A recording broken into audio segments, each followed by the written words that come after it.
जय हिंद। मैं डॉक्टर सृष्टि सराफ सिसोदिया भारतीय संविधान दिवस के दिन ये शपथ लेती हूँ कि मैं अपने संविधान और भारत के प्रति अपनी श्रद्धा और सच्ची निष्ठा रखूँगी, और जो कि भारत में विधि के द्वारा स्थापित है, और भारत के प्रति अपनी श्रद्धा, सार्वभौमिकता और सच्ची निष्ठा बनाए रखूँगी। और जो भी काम करूँगी अपने कार्य के प्रति, अपने कार्यकाल के पूरे समय में ईमानदार रहूँगी और बिना किसी भेदभाव के मैं ये कार्य करती रहूँगी और सच्ची निष्ठा रखूँगी। 26 नवंबर हमारा संविधान दिवस, इसी दिन संविधान पारित हुआ था। इसकी आपको हार्दिक बहुत शुभकामना है। और उसी के साथ डॉक्टर राजेंद्र प्रसाद, जवाहरलाल नेहरू जी, सरदार पटेल, मौलाना अब्दुल कलाम जी और हमारे भीमराव अंबेडकर जी की खास महत्वपूर्ण भूमिकाएं इस चीज में रही है। अब हम थोड़े से संविधान दिवस के दिन आइए हम इसके इतिहास पे कुछ रोशनी डालते हैं। संविधान दिवस, जब ब्रिटिश सरकार 1945 में द्वितीय विश्व युद्ध खत्म हो गया था, तो ब्रिटिश सरकार ने अपना कैबिनेट मिशन 3 मंत्रियों के साथ भारत के नई नीति निर्धारण और संविधान सभा के निर्माण के लिए भेजा। क्योंकि 1947 को भारत आजाद हो चुका था, इसलिए हमारा संविधान 2 भागों में बटा, जो कि पाकिस्तान के लिए था और भारत के लिए था। 1946 जुलाई को पहली बार संविधान सभा की नींव रखी गई। दिसंबर को 1946 को इसकी पहली बैठक हुई, जिसकी अध्यक्षता डॉक्टर राजेंद्र प्रसाद जी ने की। और उस वक्त हमारे लगातार 2 साल 11 महीने और 18 दिन तक 114 दिन तक कड़ी बहस चलती रही, जिसके 12 अधिवेशन हुए। 12 अधिवेशन के साथ साथ हम देखेंगे कि 166 दिन ये सबके लिए खुला रखा था, जिसके अंदर जन सामान्य जनता और प्रेस वाले हिस्सा ले सकते थे, अपनी बात कहने के लिए स्वतंत्र थे। तो ये है हमारा भारत का इस तरह का इतिहास। और उस दिन संविधान लिखे जाने पर 284 लोगों ने अपने हस्ताक्षर किए और संविधान बनाने के लिए 389 लोगों की कड़ी मेहनत इसके साथ में जुड़ी हुई थी। तो इस प्रकार 1949 26 नवंबर को संविधान दिवस लागू किया गया। इसे 26 जनवरी 1950 को 26 नवंबर 1949 को ये पारित हुआ एंड लागू हुआ है 26 जनवरी 1950 को। अब हम आते हमारे संविधान में वर्तमान में 470 अनुच्छेद, 25 भाग और 12 अनुसूचियां हैं और 5 अनुलग्न है और 104 संशोधित धाराएं हैं। और जिस समय संविधान सभा का निर्माण हुआ था, तो उस समय हमारे संविधान में 395 अनुच्छेद, केवल 8 अनुसूचियां और 12 भाग हुआ करते थे।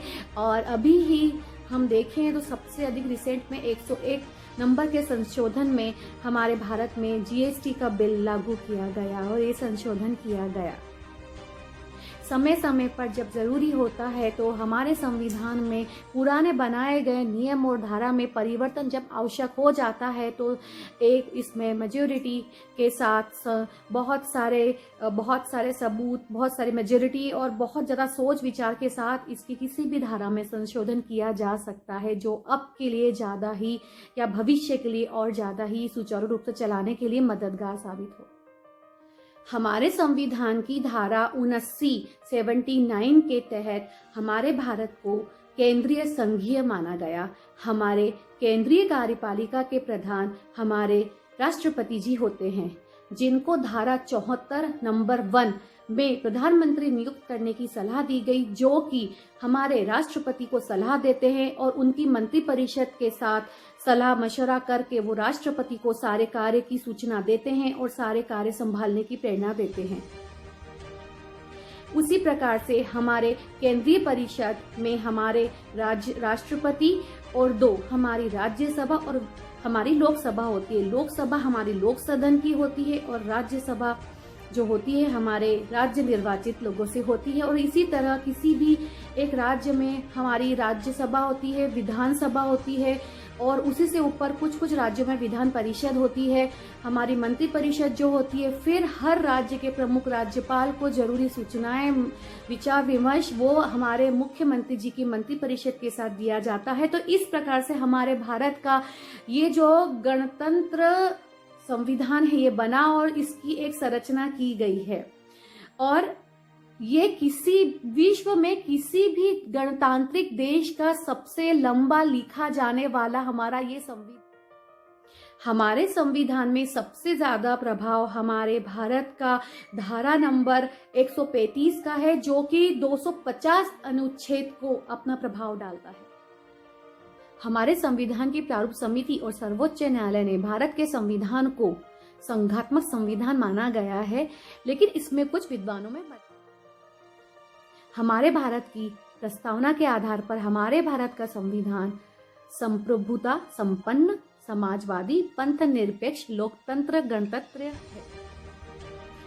संप्रभुता संपन्न यानी कि हमारे देश किसी भी विदेशी शक्ति और किसी भी आंतरिक शक्ति के पूर्णतया मुक्त है। उसके अपने विचार हैं, उसकी अपनी नीतियां हैं, उसके अपने नियम और कायदे हैं।